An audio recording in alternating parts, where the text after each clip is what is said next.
오실 주목하소서. 주를 향한 노래가 꺼지지 않으니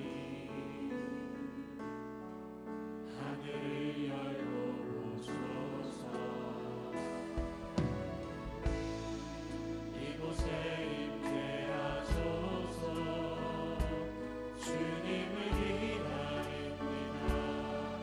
기도의 향기가 하늘에 닿으니 주여 임재하여 주소서. 이곳에 오셔서 이곳에 앉으소서. 이곳에서 드리는 예배를 받으소서. 주님의 이름만이 오직 주의 이름만 이곳에 있으니 이곳에 오셔서 이곳에 오셔서 이곳에 앉으소서. 이곳에서 드리는 예배를 받으소서. 주님의 이름만이 오직 주의 이름만 이곳에 있습니다. 우리 오늘 역사하실 주님을 찬양합니다. 할렐루야.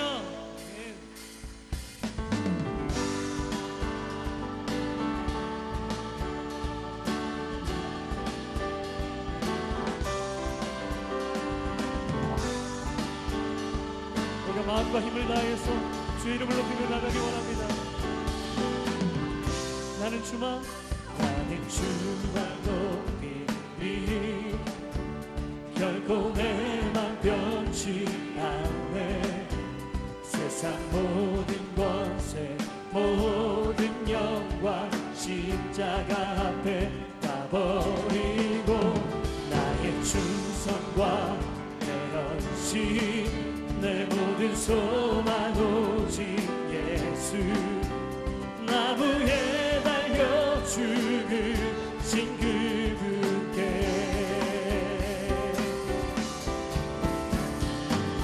오직 우리 주께 내 믿음 소망 찬양 받기 합당한 또 오직 만왕의 왕께 엎드려 경배하며 나를 지으시고 나를 지으시고 아버지 되시며 나를 구원하사 하늘에 상 주신 오직 우리 주님께 나 찬양하리.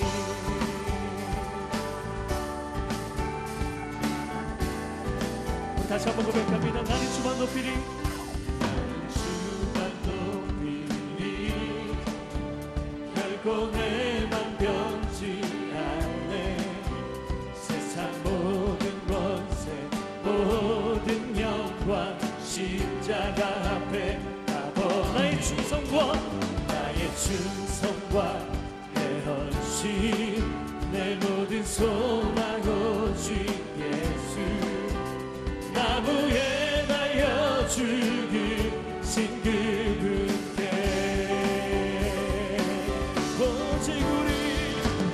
오직 우리 주께 내 믿음 소망 찬양 받기 합당한 또 오직 만왕의 왕께 엎드려 경배하며 한 번 더 오직 우리 주께 내 믿음 소망 찬양 받기 합당한 또 오직 만왕의 왕께 엎드려 경배하며 나를 지으시고 아버지 되시며 나를 구원하사 하늘에 상 주신 오직 우리 주님께 나 찬양하리.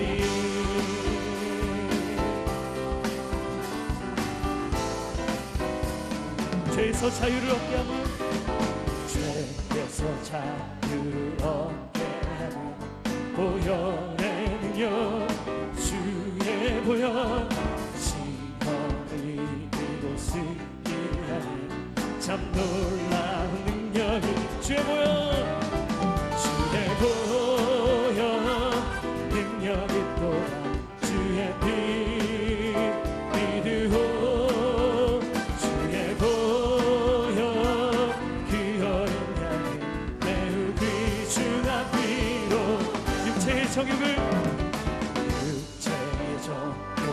이기는 보혈의 능력 주의 보혈 정결한 마음을 얻게 하니 참 놀라운 능력 아멘 주의 보혈 주의 보혈 능력이 또한 주의 피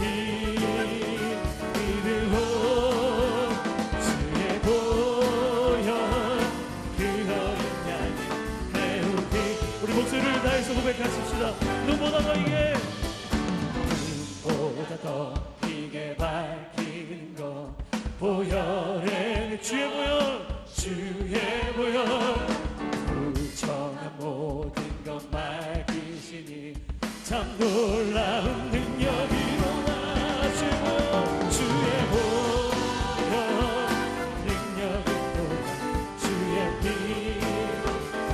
믿으오 주의 보혈 그 어린 양이 매우 마지막으로 한 번 더 선포합시다. 주의 보혈 주의 보혈 능력이 또한 주의 피 믿으오 주의 보혈 그 어린 양이 매우 귀중한 피로다.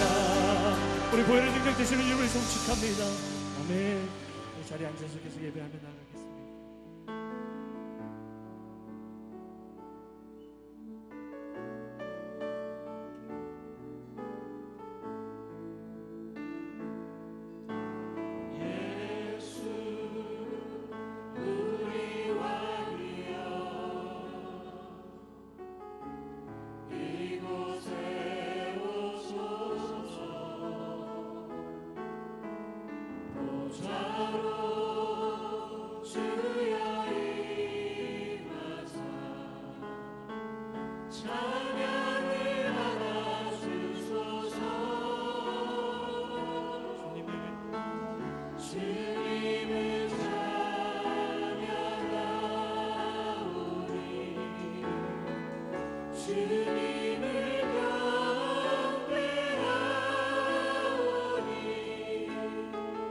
왕이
예수 닮기를 예수 닮기를 예수 보기를 예수만 높이길 내가 원하네 내 평생 소원 예수 닮기를 예수만 닮기를 내가 원하네 예수 닮기를 예수 닮기 예수 보기를 예수 보기를 예수만 높이길 내가 원하네 평생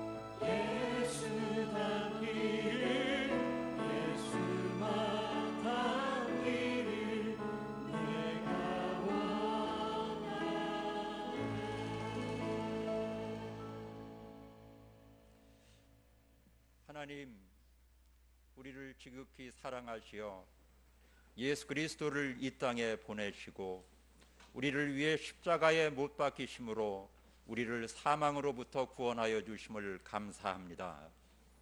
우리를 지으시고 우리를 구원하신 하나님께 우리가 예배로 나아가오니 하나님께서 친히 우리를 만나 주시고 우리 예배를 받아 주시옵소서. 하나님, 우리는 이 땅에 살면서 하나님과 동행을 원합니다. 교회 생활과 믿음의 생활 가운데 하나님과 동행을 원하며 우리의 일상생활 가운데 하나님과 동행을 원합니다. 우리가 전심으로 하나님을 바라오니 하나님께서 우리 삶의 모든 영역에서 동행하여 주시옵소서. 하나님, 우리를 택하신 족속이요 왕같은 제사장들이요 거룩한 나라요 그의 소유된 백성으로 불러주심을 감사합니다. 하지만 우리의 삶이 우리의 욕심과 여러 가지 부족함으로 인하여 주님의 백성으로서 온전히 살지 못하고 그리스도의 빛을 나타내지 못하는 모습을 돌아봅니다. 우리가 이 모습 이대로 나아가오니 우리의 부족함을 받아주시고 우리를 믿음의 더욱 장성한 분량으로 나아가게 하여 주시옵소서. 그래서 우리 이웃들에게 그리스도의 새 계명인 사랑을 실천하는 우리로 살아가게 하여 주시옵소서. 예수 그리스도를 바로 보여주는 삶을 살아가게 하여 주시옵소서. 하나님, 이 나라를 위하여 기도합니다. 북한의 핵과 미사일로 인하여 이 나라의 전쟁의 위협이 어느 때보다 높아져 있습니다. 하나님, 이 나라의 운명은 하나님께 달려 있음을 고백하고 선포합니다. 그 하나님께 우리가 먼저 금식하고 회개하며 기도로 나아가오니 우리를 새롭게 하시며 우리를 영적으로 깨어있게 하시옵소서. 우리의 중보로 인하여 이 나라의 위기가 해소되게 하시옵고 전쟁의 피 흘림이 결코 없게 하여 주시옵소서. 북한 땅을 위하여 기도합니다. 하나님을 대신하여 자신을 신격화하는 김정은 정권을 무너뜨리시고 그 백성들의 헛된 믿음을 돌이키게 하시옵소서.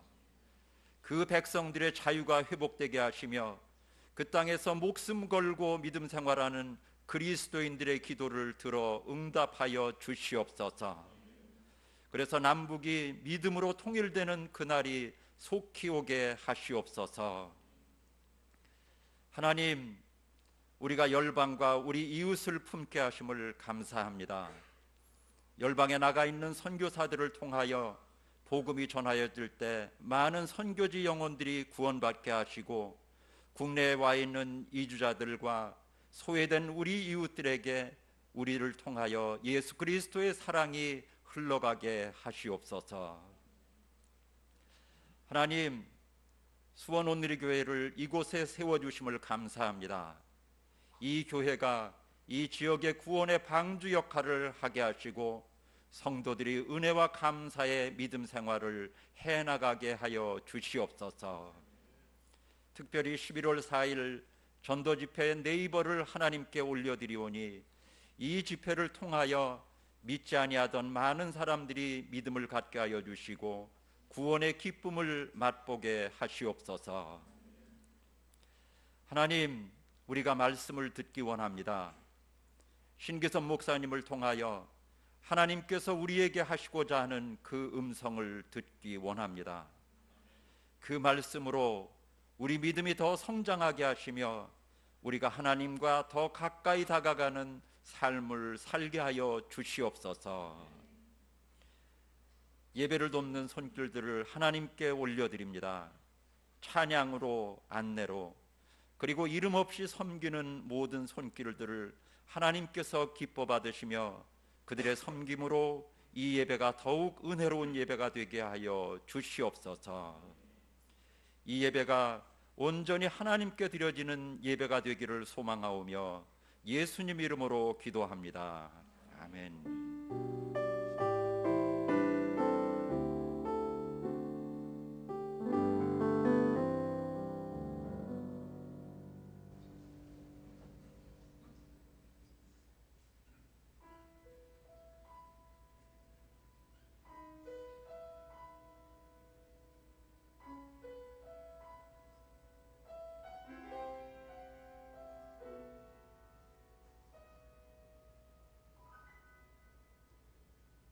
날마다 숨쉬는 순간마다 주님께 감사드리네. 내게 모든 것 다 주신 주님께 감사드리네.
숨쉬는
감사의 계절이 왔습니다. 우리의 감사 이유가 되시는 그 하나님 앞에 감사한 거에 박수 다시 한번 올려드리기 원합니다.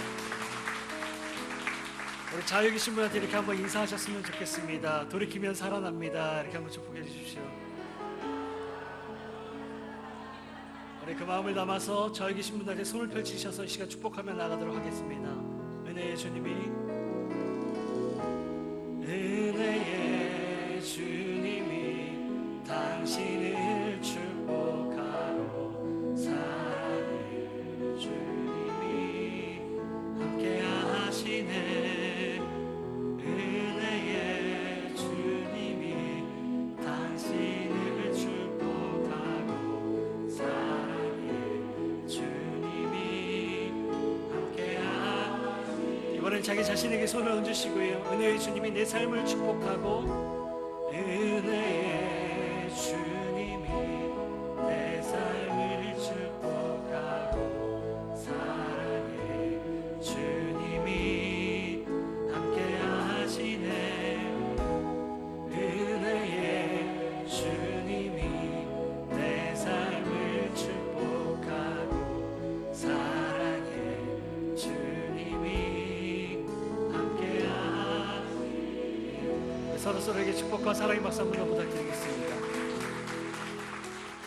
오늘 한 번 더 축복해드리기 원하는데요. 오늘 대표기도로 섬겨주신 분은 강서공동체 섬겨 계신 전영수 장로님이십니다. 자리 잠깐 일어나실 때 축복의 박수 한 번 더 부탁드리겠습니다. 감사합니다. 교회 소식을 알려드리도록 하겠습니다. 위클리 포커스를 참고해 주시면 감사하겠습니다. 오늘은 설교 후에 비전 헌금이 있는 주일입니다. 이번 비전 헌금 주제는 청년들을 위한 진로와 소명 컨퍼런스 지원에 사용되어집니다. 2017년 부흥축제 리폼이라는 주제로 부흥축제가 10월 24일 화요일부터 10월 26일 목요일까지 서빙고 온누리교회 본당에서 진행됩니다. 여러분 간지 사이에 있는데요. 여러분 확인해 주시고 신청서를 제출해 주시기 부탁드리겠습니다. 수원누리교회 맞춤 전도 집회가 있습니다. 네이버라는 주제로 11월 4일 토요일 오후 3시에 진행됩니다. 역시 주보 간지에 신청서가 있습니다. 여러분께서 초청 대상자 내용을 적어서 1층 로비 데스크나 헌금함에 넣어주시면 저희가 잘 안내해 드리도록 하겠습니다. 끝으로 회복사역 영적 성숙을 위한 관계 기술 세미나가 다음 주 10월 15일부터 12월 3일까지 매주일 저녁 7시에 진행됩니다. 강사로는 오늘교회 회복사역본부장이신 이기원 목사님과 회복사역하고 계시는 최영준 목사님께서 오셔서 계속해서 말씀을 전해 주시게 됩니다. 여러분들의 많은 참여와 관심과 기도 부탁드리겠습니다. 기타 여러 가지 광고들은 위클리 포커스를 참고해 주시기 바랍니다. 오늘 하나님께서 우리에게 주실 말씀 베드로전서 2장 18절로 25절까지 말씀입니다. 베드로전서 2장 18절로 25절까지입니다. 성경은 우리말 성경입니다. 베드로전서 2장 18절로 25절까지 말씀입니다. 제가 한 절 읽고 여러분 한 절씩 교독하도록 하겠습니다. 여러분이 가지고 계신 성경책으로 같이 읽기 원합니다. 종들이여, 여러분은 모든 일에 두려워함으로 주인에게 복종하십시오. 선하고 너그러운 사람들뿐 아니라 까다로운 사람들에게도 그렇게 하십시오. 어떤 사람이 억울하게 고난을 당하고 하나님을 생각하며 슬픔을 참으면 이것은 은혜입니다. 여러분이 죄를 지어 매를 맞고 참으면 무슨 칭찬이 있겠습니까? 그러나 여러분이 선을 행하다 고난을 받고 참으면 이것은 하나님 앞에서 은혜입니다. 여러분이 이것을 위해 부르심을 받았습니다. 그리스도께서도 여러분을 위해 고난을 당하시고 여러분에게 본을 남겨주심으로 그분의 발자취를 따르게 하셨습니다. 그분은 죄를 지으신 일도 없고 그 입에는 거짓이 없었으며 그분은 모욕을 당하셨으나 위협하지 않으셨고 공의로 심판하시는 분에게 자신을 맡기셨습니다.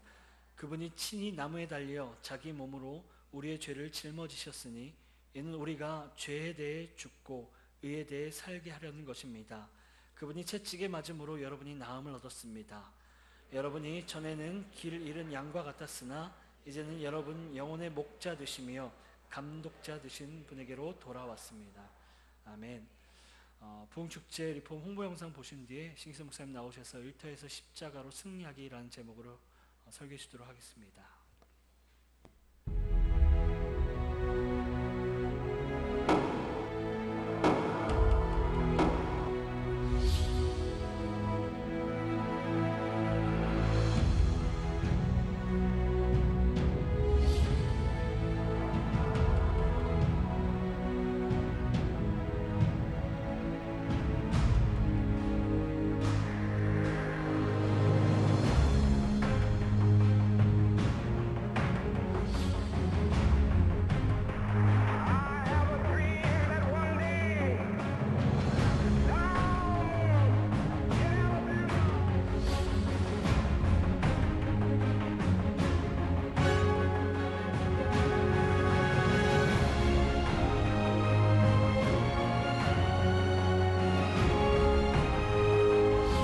The Reformation is something that continues to this day because God is always in the process of reforming his people, reforming the church, and reforming his world.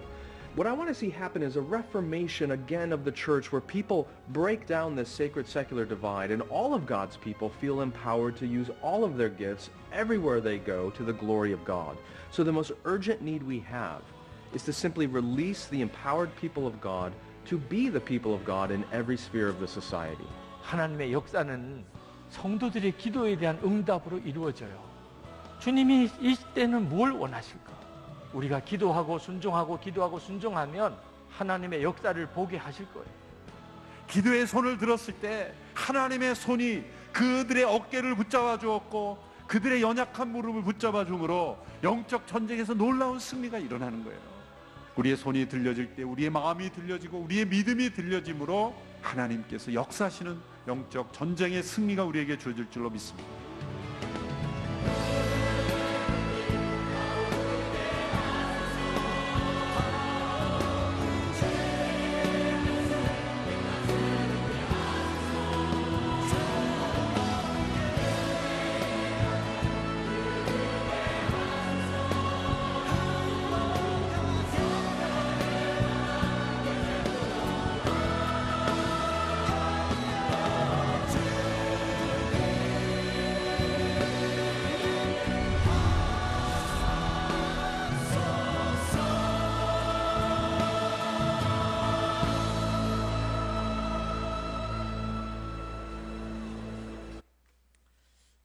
할렐루야. 주님의 이름으로 여러분 모두를 환영하고 축복합니다. 추석과 또 연휴 가운데 여러분의 삶에 참된 평강과 기쁨이 넘치게 되기를 바랍니다.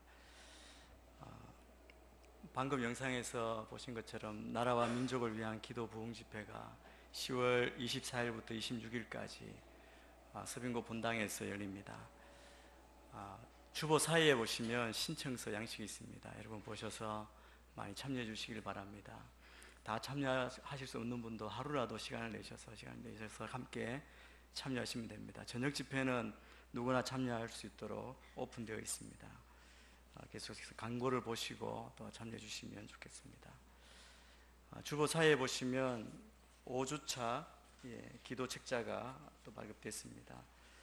보시고 계속 나라와 민족을 위해서 기도해 주시면 감사하겠습니다. 지난주에도 광고를 드렸는데 이번 화요일 10월 10일 저녁에 예술의 전당 콘서트홀에서 사랑챔버 연주회가 있습니다.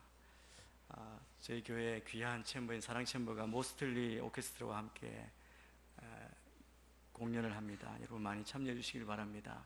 티켓을 우리 목회 지원실에서 판매하고 있습니다. 그래서 구입해 주시고 또 다른 분도 추천해 주셔서 함께 참여하고 기도해 주는 또 귀한 은혜의 시간이 되시길 바랍니다. 지난 주일부터 제가 예배 시작 10분 전에 말씀을 함께 읽는 시간으로 예배를 준비하고 시작합니다.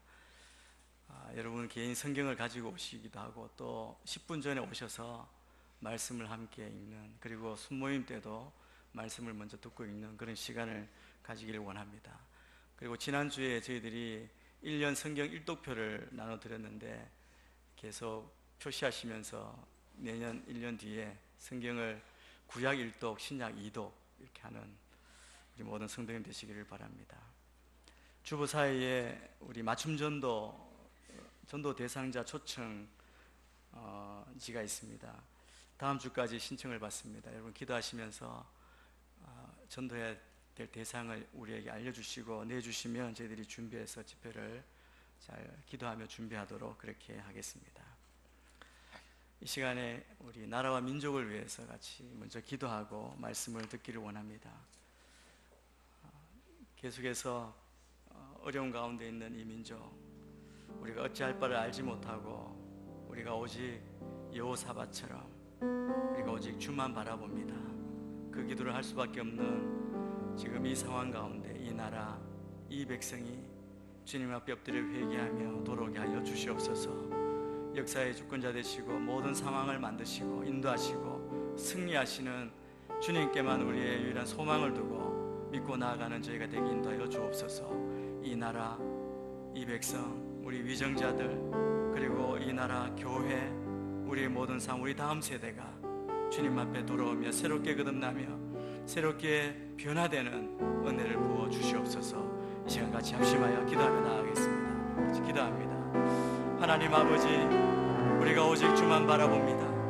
하나님, 여호사밧이 기도했던 것처럼 우리의 모든 것 주님께 맡기며 손들고 금식하며 주님 앞에 엎드려 기도할 때 이 땅을 고치시고 우리의 회개를 받아주시고 이 땅을 고치시며 회복시켜 주시옵소서.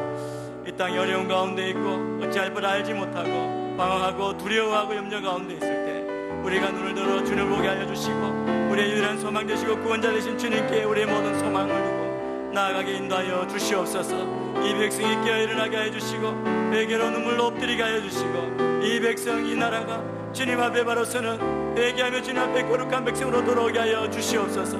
이 땅의 위정자들을 지켜주시고 하나님 말씀 앞에 두려움으로 하나님 겸손함으로 엎드리게 하여 주시고 특별히 하나님 아버지, 이 나라 교회가 깨어나게 하시고 우리의 믿는 자들이 엎드려 기도하며 애통하며 슬퍼하며 우리의 잘못을 주님 앞에 가져오며 십자가의 보혈로 하나님 씻어주기를 원하며 기도할 때 주님 들으시고 응답하여 주옵소서.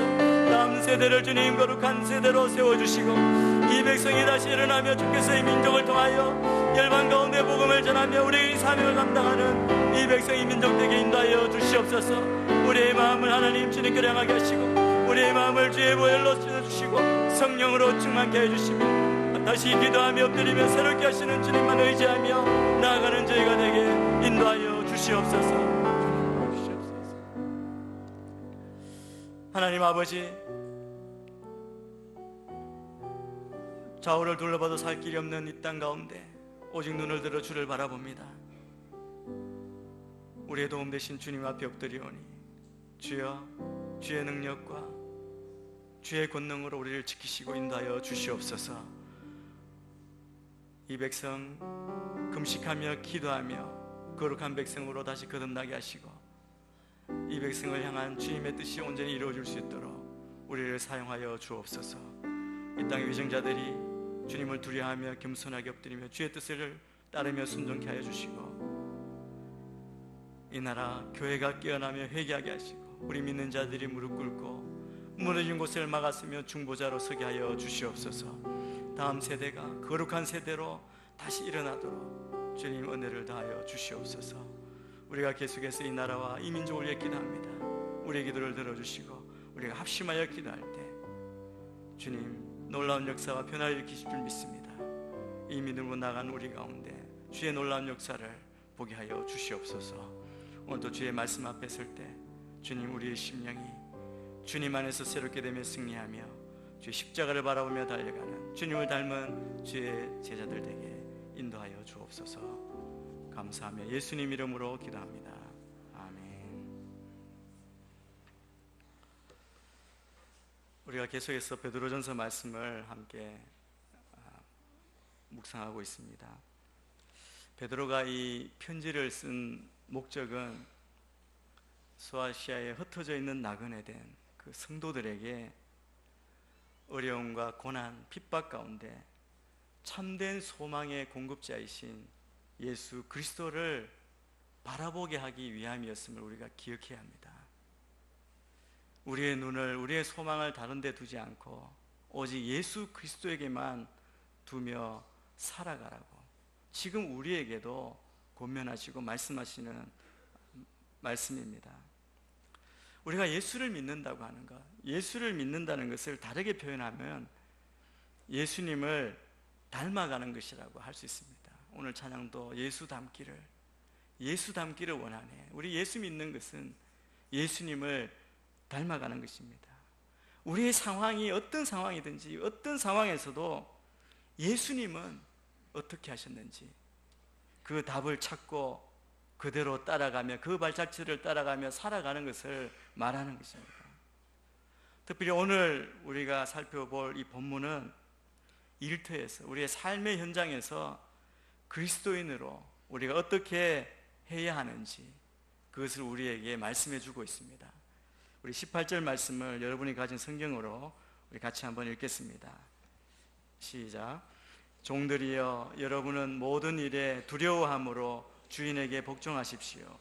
선하고 너그러운 사람들뿐 아니라 까다로운 사람들에게도 그렇게 하십시오.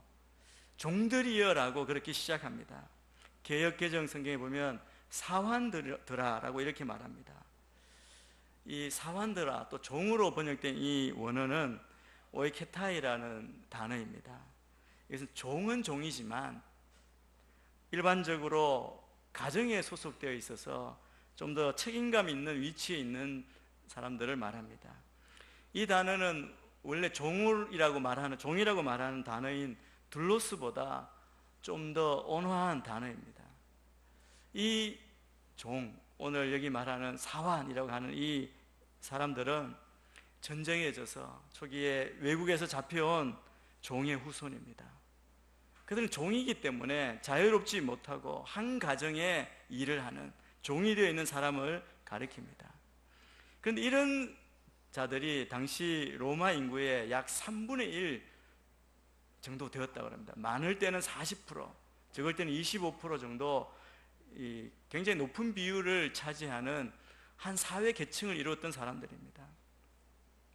우리가 종이라고 할 때, 노예라고 할 때 18, 19세기 미국의 흑인 노예와는 근본적으로 다른 대우를 받고 있었던 자들을 오늘 여기에 소개하고 있습니다.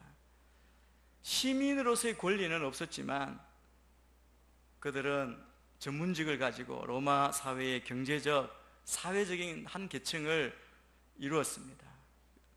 비교적 괜찮은 대우를 받은 사람들입니다. 어떤 가정에서 책임감 있는 위치에 있어서 자녀를 가르치는 교사나 또 궁중의 관리로 일하기도 했고 전문직을 가지기도 했습니다.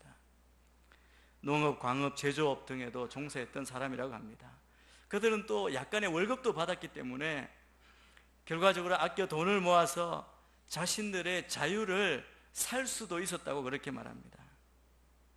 그렇지만 그들의 신분은 여전히 잡혀온 한 가정에 소속된 종이었기 때문에 결과적으로 그들의 삶은 때로 비참했고 심지어 주인에 따라서, 상황에 따라서 생명의 위협까지도 받았던 사람입니다.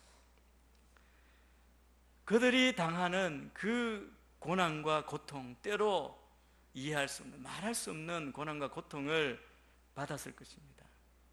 이 모든 사실을 누가 알았느냐 하면 오늘 이 편지를 쓰는 베드로 사도는 그 사실을 알고 있었습니다. 당시 초대교회 안에 많은 사람들이, 이런 신분에 있던 사람들이 교회 안에 성도로 왔습니다. 여러분, 이들의 어려운 사정을 알고 있는 베드로가 그들의 사정을 알고 있었다면 얼마나 힘듭니까? 힘들면 그 자리에서 벗어나 탈출해라, 도망가라, 아니면 악하게 하고 괴롭히는 주인들에게 대어들라, 싸워봐라, 아니면 나에게 피난 와라, 이렇게 말할 수 있지 않겠습니까? 그런데 베드로는 그런 말을 하지 않습니다. 오히려 이렇게 말합니다. 여러분은 모든 일에 두려워함으로 그 주인에게, 여러분의 주인에게 복종하십시오라고 말합니다. 이 복종이라는 단어는, 여기 쓰인 단어는 자발적으로 자신의 의지를 가지고 순종하는 자세를 말합니다. 이 말 뜻에는 또 어떤 말이 있느냐 하면 무슨 명령이든지 순종하라는 말이 아닙니다. 하나님의 말씀에 어긋나는 일에 순종하는 것은 아닙니다. 주인을 신처럼 여겨서, 하나님처럼 여겨서 순종하라는 것도 아닙니다. 여기 복종하라 이 말 가운데는 어떤 의미가 있냐면 그들을 세우신 분이 하나님이시기 때문에 하나님을 생각하며 그들의 권위를 인정하라는 겁니다. 오늘 읽은 본문 앞부분, 지난주 본문도 그 내용이죠. 권세에게, 나라에게, 정부에게 순종하라고, 권위에 순종하라고 이야기하지 않았습니까? 동일한 단어를 쓰고 있습니다. 그러면서 베드로는 이 복종에 대해서 이야기하면 복종의 태도를 어떻게 하라고 이야기하느냐 하면 두려워함으로 하라. 여기 두려움이라는 표현은 사람에게 쓰여지는 단어가 아닙니다. 하나님에 대해서 표현하는 말입니다. 즉 하나님을 경외하는 것 같이 주인에게 순종하라고 말합니다. 이 말은 두렵고 무서워서 죽지 못해 마지 못해 그렇게 순종하는 것이 아닙니다. 하나님을 경외하는, 사랑하기 때문에 하나님을 사랑하는 마음으로 경외하는 것처럼 하나님에 대해서 알고 그리고 그분을 사랑하고 높이는 태도가 바로 이 두려움의 태도입니다. 여러분, 주인 가운데는 아마 선하고 너그러운 사람도 있었을 것입니다. 그런데 오늘 여기 보면 까다로운 사람도 있었음을 우리가 알 수 있습니다. 베드로가 그걸 알고 있는 겁니다. 여러분, 자기를 인격적으로 잘해주는 주인에게 순종하기는 쉬울 것입니다. 그러나 까다로운 주인은 어떻습니까? 이 까다로운 사람은 종잡을 수 없는 성격의 소유자를 이야기합니다. 도대체 뭘 이야기하는 건지, 뭘 원하는지 모르는 사람, 변덕이 심한 사람이죠.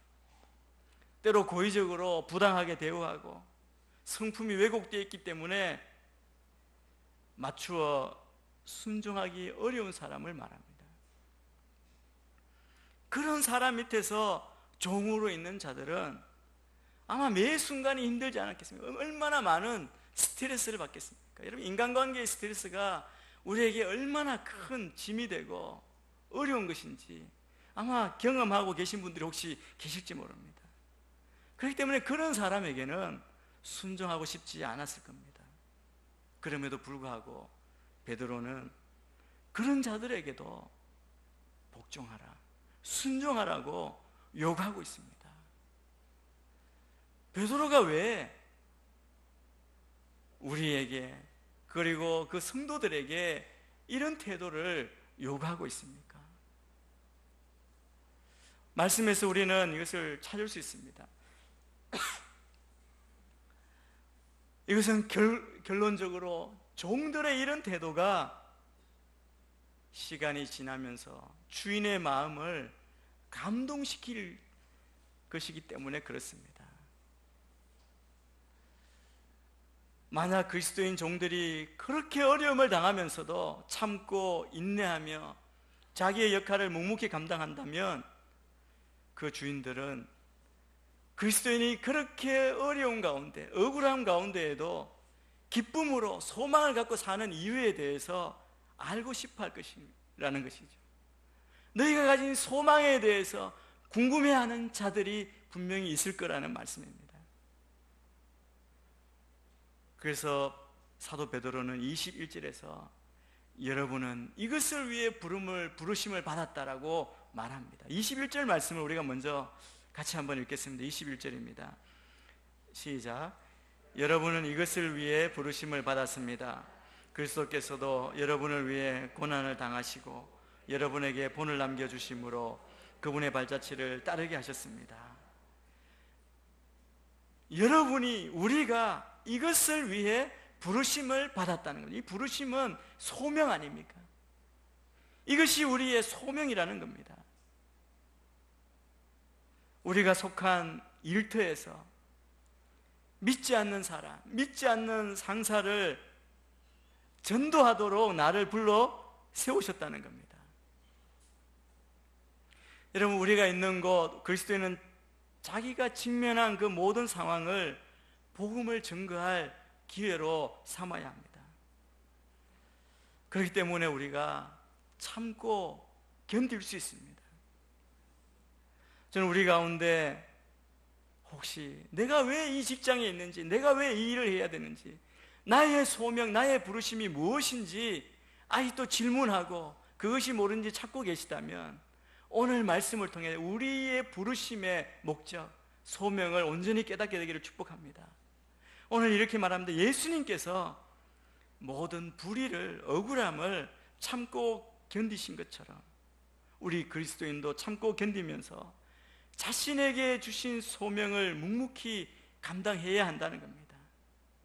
이것이 우리를 부르신 목적입니다. 예수님이 왜 고난을 받으셨습니까? 우리를 위해, 나를 위해 예수님이 고난을 받으셨습니다. 아무런 이유가 없으십니다. 억울하게 받으신, 오늘 말씀에도 예수님이 어떤 고난을 받으셨는지 말씀하고 있습니다. 그런데 오직 나를 살리기 위해, 구원하시기 위해서 고난을 받으셨습니다. 그럼 우리는, 구원받은 우리는 우리의 일상의 삶 속에서, 일터에서 복음을 봐야 하는, 아직도 믿지 않는 자들을 위해서 복음을 보여주는 자들이라는 겁니다. 어떻게 보여주는가? 복음을 목격해야 하는 믿지 않는 자들을 위해서 우리가 고난을 받는다는 겁니다. 그러면 우리가 이것을 알고 소명을 알았는데 어떻게 순종해야 합니까? 여러분, 인간의 의지나 인내심으로 한계가 있습니다. 아마 이 어려운 가운데 또 직장에서, 일터에서 참지 못하는 사람은 사표를 낼 수도 있을 것입니다. 그러나 당시 종들은 그럴 수도 없었습니다. 지금도 많은 사람들이 그럴 것이라고 여겨집니다. 저도 직장 다닐 때 가장 일하면서 부러웠던 사람이 용감하게 사표 내고 떠나는 사람들. 나는 어떻게 저렇게 할 수 있을까? 오늘 성경에 보면 까다로운 사람이라고 하는데, 제가 거의 신입 때 정말 까다로운 사람 밑에 있었습니다. 굉장한 훈련을 받았습니다. 하루는 너무 속이 상해서 뒤돌아서 나오면서 앞에, 눈앞에 보이는 쓰레기통을 찾습니다. 차는 순간 그 소리에 제가 놀라서, 아, 큰일 났구나. 제가 무릎을 꿇고 그 쓰레기를 다 주워 담았습니다. 이럴 거면 하지 않았을 걸. 하루에도 수십 번씩 마음속에서 사표를 던지고 멋지게 나오는 상상을 하지만 저녁에 퇴근할 때는 공손히 인사하고 내일 뵙겠습니다 하고 나오지 않습니까? 그러면서 아침에는 영혼 없는 몸으로 집을 나서는 이들이 많이 있을 것이라고 여겨집니다. 이럴 때 그리스도인들에게 베드로는 우리가 그러면 어떻게 인내하고 어떻게 할 수 있는가, 그리스도인의 삶을 살 수 있는가, 중요한 자세 하나를 우리에게 알려주고 있습니다. 우리 19절 20절을 우리 함께 읽겠습니다. 19절 20절입니다. 시작. 어떤 사람이 억울하게 고난을 당하고 하나님을 생각하며 슬픔을 참으면 이것은 은혜입니다. 여러분이 죄를 지어 매를 맞고 참으면 무슨 칭찬이 있겠습니까? 그러나 여러분이 선을 행하다 고난을 받고 참으면 이것은 하나님 앞에서 은혜입니다. 여러분, 우리가 받는 고난은 세 가지가 있다고 말합니다. 첫째는 억울하게 고난을 당하는 사람이 있다는 것이죠. 억울한 고난. 두 번째는 죄를 지어서 당연하게 매를 맞는 거죠. 고난받는 것. 세 번째는 선을 행하다가 고난을 받을 수 있다는 겁니다. 세 가지 중에 두 번째, 그냥 죄를 지어 매를 맞는 거, 아무 의미가 없다는 것이죠. 여러분, 우리가 그리스도인인 우리가 고난을 참는 이유는 억울하게 혹은 선을 행하다 고난을 받는 것은 이것이 하나님 앞에서 은혜이기 때문이라는 겁니다. 개역 성경이 이렇게 번역했더라고요. 이것이 하나님 앞에 아름다운 것이라고 그렇게 번역하고 있습니다. 여러분, 베드로 당시의 성도들도 많은 억울한 고난을 당했을 것입니다. 그것으로 인해 분노하고 슬퍼하고 낙심하고 원망이 얼마나 많았겠습니까? 생각해보면 평생 그런 한을 갖고 산 그런 사람들이 얼마나 많았습니까? 우리들 가운데에도 주위에 있는 사람, 상사들의 부당한 대우에 이러한 어려움을 겪었을 것입니다. 참아야 하는 순간이 있었다는 것이죠. 그런데 우리 그리스도인들은 이를 갈면서 억지로 참지 않는다고 말합니다. 어떻게 참으라고 말합니까? 하나님을 생각하며 슬픔을 참습니다. 하나님을 생각함으로 참는다는 것은 무엇을 말하는 겁니까? 이것은 바로 그리스도의 고난을 생각함으로, 십자가를 생각함으로 참으라는 말씀이기도 한 것입니다. 그리스도께서 나를 위해, 우리를 위해 고난을 당하신 것을 생각하며 그 생각으로 우리가 기꺼이 이길 수 있다, 기꺼이 이겨야 한다고 그렇게 말씀합니다. 왜 그것이 승리의 길이고 왜 그렇게 해야 한다고 생각합니까? 억울한 고난에 대해서 참는 것이 왜 하나님의 영광을 위한 것이 될까? 이것이 왜 하나님의 은혜라고 이야기할까요? 베드로전서 2장 9절 말씀에서 우리가 알아볼 수 있습니다. 2장 9절 말씀을 우리 자막을 보시면서 같이 한번 읽겠습니다. 시작. 그러나 여러분은 택하신 족속이요 왕같은 제사장들이요 거룩한 나라요 그분의 소유된 백성이니 이는 여러분을 어둠에서 불러내어 그분의 놀라운 빛으로 들어가게 하신 분의 덕을 선포하게 하기 위한 것입니다. 우리의 정체성, 우리의 부르심에 대해서 이야기합니다. 우리는 택하신 족속이요 왕같은 제사장들이요 그분의 소유된 백성인데, 이것은 여러분을 어둠에서 불러내어 그분의 놀라운 빛으로 들어가게 하신 분의 덕을 선포하기 위한 것이다. 우리의 정체성이 무엇입니까? 우리가 받은 그 복음을 전하게 하는 것이라고 말합니다. 직장 안에서 그리스도의 고난을 생각함으로, 인내함으로 우리가 이 일을 할 수 있다는 것이죠. 오늘날 많은 그리스도인들이 다른 사람보다 더 성실하게 직장 생활을 감당하지 않는 것 때문에 오히려 전도에 지장이 될 때가 있습니다. 제가 직장 생활할 때도 초기에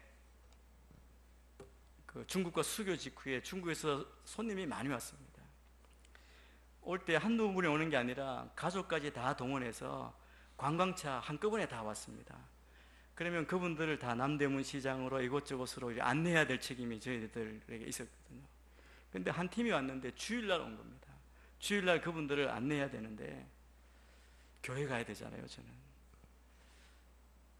그런데 제 책임은 아닌데 제 밑에 있는 사람끼리 토각토각 싸우는 거예요. 자기는 교회 가야 되기 때문에 못 갑니다. 그러니까 이 사람이 화가 나서, 아니 그럼 자기 혼자 이걸 하라는 거냐. 그래서 제가 끼어들어서 내가 오겠다. 그랬더니 저보고 과장님도 교회 다니시지 않나고, 제가 믿음이 없는 사람처럼 그렇게 보였습니다. 그래서 그렇지만 내가 해야지, 나는 괜찮다고. 일부 예배가 있으니까 일부 예배 드리고 가겠다. 저희 일부 예배 와서 그때 갔습니다. 갔더니 그날 갔는데 그 여직원이 나와 있는 거예요. 왜 왔냐 그랬더니, 교회 간다면서 왜 왔냐 그랬더니 자기도 그러는 게 옳은 것 같아서 일찍 예배 드리고 왔다는 거예요. 여러분, 믿지 않는 직장의 동료들이 어떤 모습을 보고 우리 그리스도인들을 판단하겠습니까? 얼마나 교회에 열심히 충성하는 걸가를 보고 판단하지 않습니다. 대부분 여러분의 직장 생활을 보고 여러분을 판단할 것입니다. 그럴 때 여러분이 만약 직장에서 맡겨진 일에 최선을 다하지 않는다면 그들은 우리의 말을 신뢰하지 않을 겁니다. 직장에서 내가 맡은 역할을 충실히 하지 않으면 그들에게 복음을 전할 수 없습니다. 우리의 말보다 우리의 행동을 보고 그들은 믿을지 말지를 결정하지 않겠습니까? 바로 그 이유 때문에 사도 베드로는 복종하라고 권면하는 것입니다. 내가 맡은 역할을 충실히 감당하는 것은 내게 주신 주님의 소명을 잘 이루어가는 것이다. 그것을 보여주는 것입니다. 여러분, 성경은 이 세상을 관념적으로만 접근하지 않습니다. 세상은 원래 악하기 때문에 아예 상관하지 말고 우리는 저 천국, 저 세상을 바라보고 살아야 한다고 그렇게 그것만 주장하는 것도 아닙니다. 말씀은 이 세상을 훨씬 더 우리가 느끼는 것보다 더 현실적으로 바라봅니다. 그런데 문제는 여기에서 무엇이 현실이냐는 관점의 차이가 존재하는 것이죠. 오늘 본문을 보십시오. 베드로 사도는 이 세상에 까다로운 주인이 있다는 사실을 알고 있습니다. 그들이 얼마나 힘들까를 알고 있습니다. 종들이 당하는 고통이 얼마나 견디기 힘든지 충분히 알고 있습니다. 베드로 사도는 이 현실을 다 알고 있는 겁니다. 그럼 이 현실을 알고 있는 베드로 사도가 이들에게 어떤 말 하는 것이, 어떤 말을 해주는 것이 그들의 삶을 지켜낼 수 있는 현실일까요?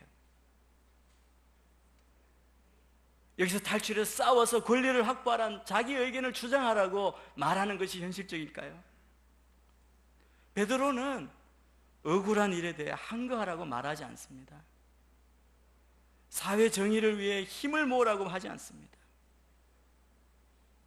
주의 백성이 싸워야 할 대상은 제도나 사회 정의를 넘어서는 것입니다. 그것은 세상의 모든 불의의 원천인 악과의 싸움입니다. 당시 노예의 입장에서 주인의 부당함과 싸우는 것이 아닙니다. 노예제도를 없애고 로마를 무너뜨린다고 해도 악은 없어지지 않기 때문입니다. 성경은 그 어디에도 노예제도를 보호하고 그리고 그것이 옳다고 이야기한 건 없습니다. 그러나 무엇이 우리가 바라보는 현실인가? 우리 성도는 혈과 육의 싸움이 아니라 모든 죄의 근원인 악에 대한 싸움인 것입니다. 그래서 오늘 영상에서 또 보신 마틴 루터 킹 목사님의 그 일을 봐도 칼을 들고 돌을 들고 싸운 것이 아니라 흑인만을 위해서, 그들의 자유만을 위해서 싸운 것이 아니다. 온 인류가 하나 되고 사랑하는 것을 위해서 근원인 악에 대항한 싸움을 한 것입니다. 그래서 우리가 세상 앞에서 보여야 할 모습은 나의 이익, 나의 명예를 위해서 싸우는, 나의 탐욕을 위해서 싸우는 모습이 아닙니다. 우리는 그런 존재가 아니라는 것입니다. 우리는 복음을 전가함으로 세상의 근본 악에 대해서 대항하는 그런 모습이어야 합니다. 세상의 가치관으로 보면 복음은 가장 어리석고 힘이 없어 보입니다. 그러나 바울은 이 복음을 부끄러워하지 않고 이 복음을 전하는 일에 온 생명을 다 바쳤습니다. 바울이 왜 그랬습니까? 바울이 그랬던 것은 예수님께서 그렇게 하셨기 때문입니다. 여러분, 예수님이 열심당원이나 헤롯당원보다 못해서, 약해서, 겁이 많아서 칼을 들고 로마에 대항하지 않았습니까? 예수님께서 바리새인과 사두개인보다 능력이 없으셔서 정치 세력을 다 모으지 않으셨습니까? 그렇지 않습니다. 예수님은 그렇게 할 수 없는 분이 아니시라 할 수 있지만 하지 않으신 것입니다. 그렇게 하신 이유는 만약 그렇게 하는 것으로는 악을 제거할 수 없음을 아셨기 때문입니다. 그래서 역설적이게도 가장 낮은 천한 십자가를 지시고 죽으심으로 악을 이기고 죄 가운데 있는 영혼들을 건져 기꺼이 이 세상의 악에 대해서 승리하신 것입니다. 우리의 승리의 근원이 어디에 있는지를 우리에게 본으로 보여주십니다. 우리 성도들의 삶의 가장 근본적인 모범은 주님입니다. 여러분, 우리에게 유명한 사역자나 성공한 사람의 길이 우리의 본이 아닙니다. 우리가 따라가야 할 대상, 발자취를 따라가야 할 분은 바로 주님이십니다. 그래서 히브리서 기자는 이렇게 이야기합니다. 히브리서 12장 2절 말씀을 우리 같이 한번 읽겠습니다. 자막으로 보겠습니다. 시작. 믿음의 창시자여 완성자이신 예수를 바라봅시다. 그는 자기 앞에 놓여 있는 기쁨을 위해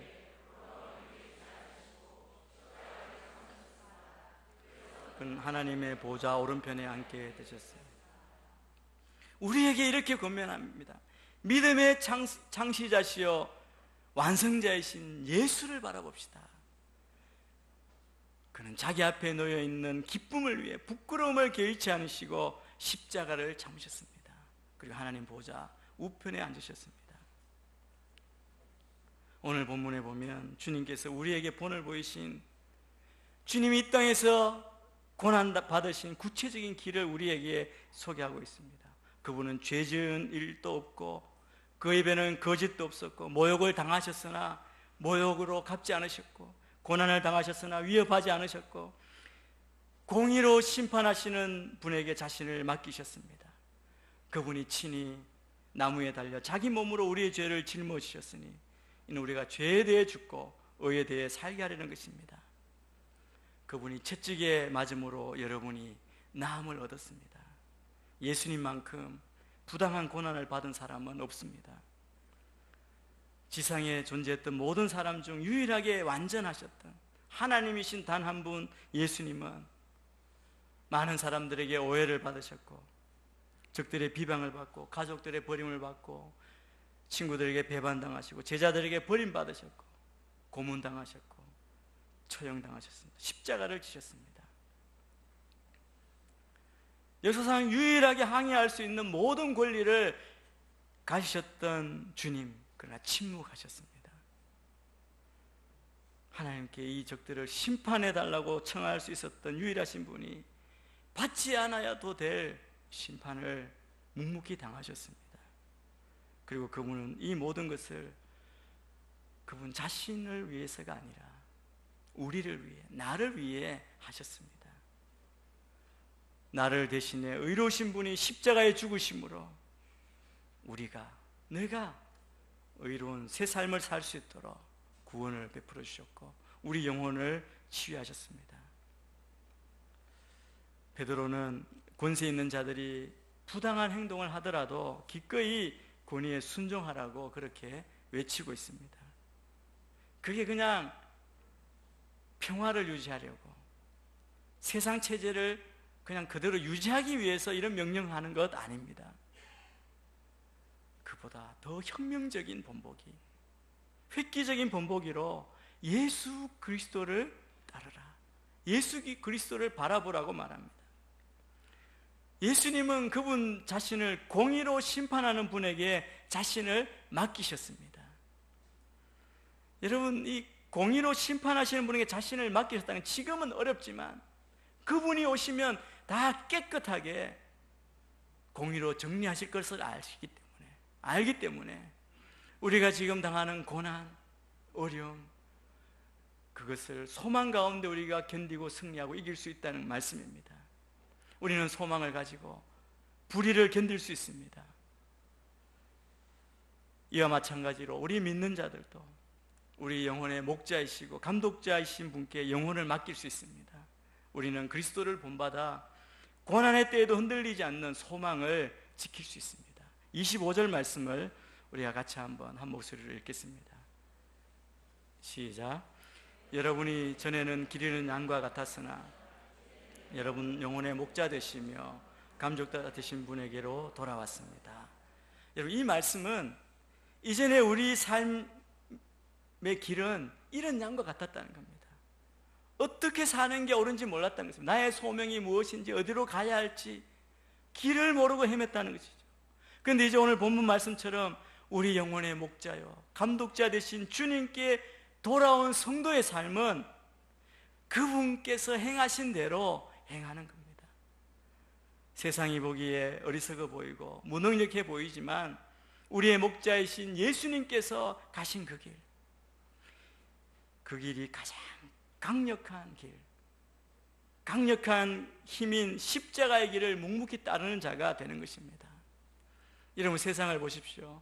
너도 나도 이기고 싶어하고 남을 밟고서라도 앞서고 싶어하는 그런 시대 아닙니까? 부정을, 거짓을 해서라도 자기 배를 채우기만 하면 된다고 그렇게 생각하는 시대입니다. 이런 부패한 시대에 주님께서 저와 여러분을 부르셨습니다. 왜 부르셨습니까? 이 시대에 우리가 감당해야 될 사명이 있기 때문입니다. 그 사명이 무엇입니까? 길을 잃은 양들에게 복음을 증거하여 목자 되신 주님께로 인도하는 것입니다. 그럼 이 사명을 우리가 어떻게 감당할 수 있습니까?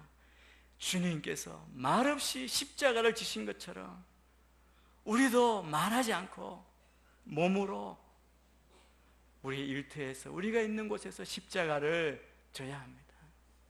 나의 십자가를 지고 나를 따르라고 하신 그 말씀대로 우리가 순종하며 가는 것입니다. 그래서 우리의 삶에서 작든 크든 그 사명을 우리가 감당해야 합니다. 여러분, 우리가 어떻게 사는 것이 그리스도의 길인지 알지 못하고 헷갈리고 방황할 때 우리가 한 가지를 해야 합니다. 우리가 다 주님을 생각하시게 되기를 축복합니다. 주님을 바라보고 주님을 생각하면 우리가 가야 할 길, 우리가 행해야 할 길이 분명해지는 것입니다. 그러므로 우리는 오늘 지금 우리가 살고 있는 이 삶의 현장에서 주님이 걸어가신 그 발자취를 기억해야 합니다. 주님께서 걸어가신 십자가, 승리의 삶을 사시는 저와 여러분이 되시기를 주의 이름으로 축원합니다. 기도하겠습니다. 하나님 아버지, 우리를 구원하시기 위해서 이 땅에 오셔서 고난을 받으신 주님, 우리가 겪는 모든 고난과 아픔을 아시는 주님, 그러나 우리에게 승리의 십자가의 길을 가라고 권면하시고 인도하시는 그 주님을 바라보며 오늘 또 십자가의 길로 승리하는 우리 모두가 되게 인도하여 주옵소서. 예수님 이름으로 기도합니다. 아멘. 영상 후에 우리 비전 헌금에 동참하시겠습니다. 저 옛날에 어떤 직업을 가질 건지 되게 불확실하고 늘 고민을 했거든요. 작년에 이렇게 서서병 영화를 찍게 돼서 너무나 감사하고 너무 기뻤어요. 그래서 그때부터 그 촬영하면서 그리고 그 이후 생각을 계속 했었어요. 제가 왜 하필 여기 한국에서 연기를 하게 됐는지, 연기를 하면서도 제가 다른 사람들한테 하나님의 메시지를 전달할 수 있다는 걸 많이 느꼈어요. 그거 하나님의 소명, 저한테 보내주신 소명 아닐까 생각하게 됐었어요. 이제 내년에 이런 좋은 수련회를 하게 되니까 너무나 좋다고 생각해요. 정말 젊은 친구들이 거기 가서 내가 앞으로 어떤 일을 할 수 있는지 더 넓은 시선을 갖게 될 수 있다고 생각해요. 그래서 너무나 좋은 기회라고 생각하면서 저도 사실 참여하고 싶긴 해요.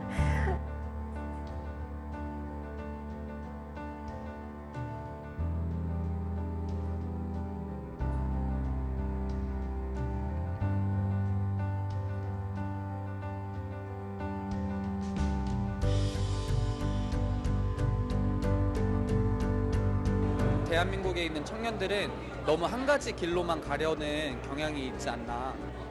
이번을 통해서 제 소명이랑 사명을 더 확실하게 알고 하나님께서 저를 향한 예비하신 길을 더 알아가는 시간이 됐으면 좋겠어요.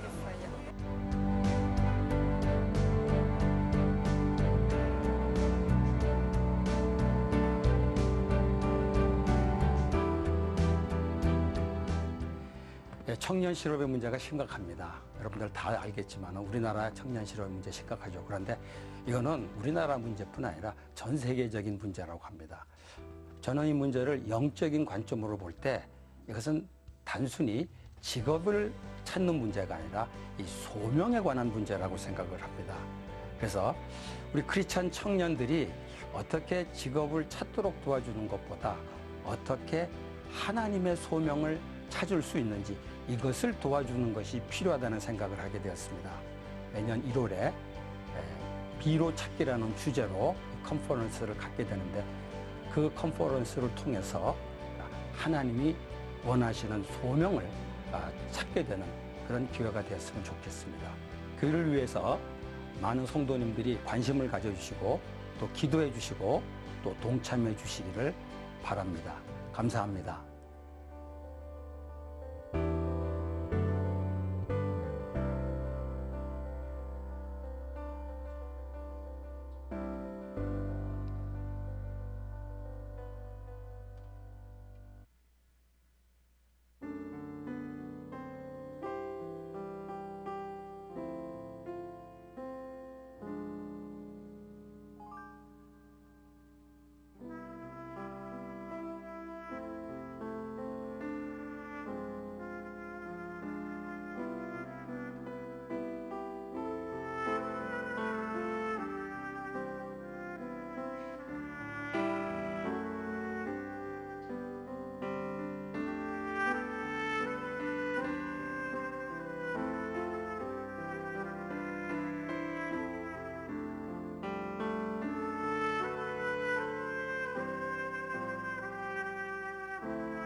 말씀을 기억하시면서 이제 그 자리에 일어나셔서 봉헌하시며 나가도록 하겠습니다.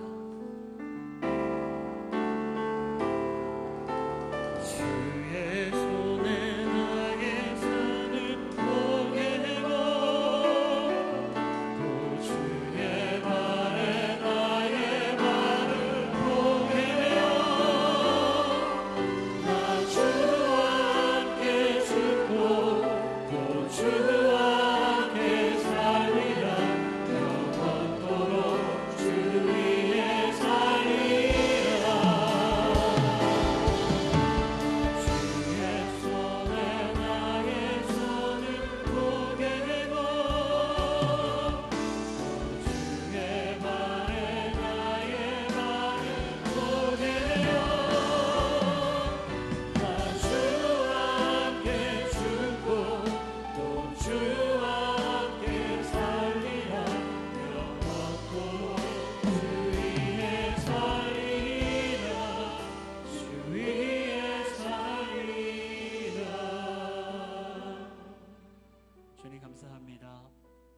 우리에게 주신 믿음 가지고 또 우리에게 주신 그 생명 가지고 다시 한번 주님 앞에 나와 구별해서 우리의 삶을 드립니다.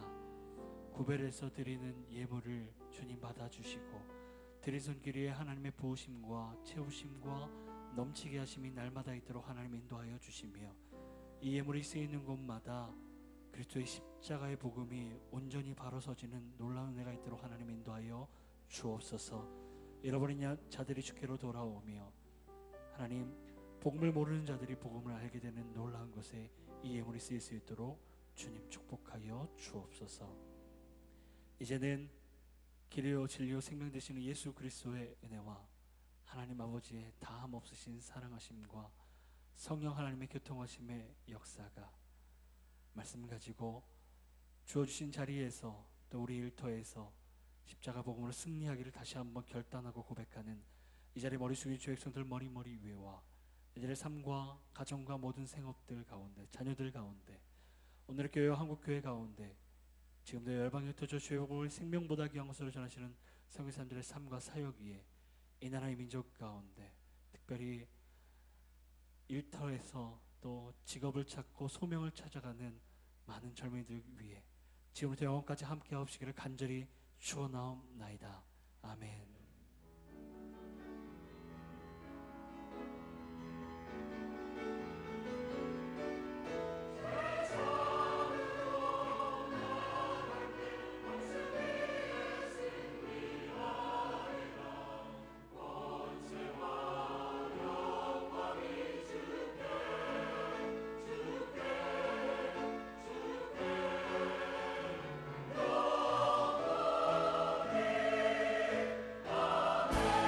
살아계신 하나님 불러보내며 살아계신 주 나의 참된 소망 걱정이지 전혀 없네. 사랑의 주네 갈 길이 뭐하니 내 모든 삶의 기쁨 늘 충만하네. 능력의 하나님 영광의 하나님 살아계신 하나님을 찬양합니다. 예배를 마쳤습니다. 한 주간도 승리하시면서 사시길 축복합니다. 안녕히 돌아가십시오.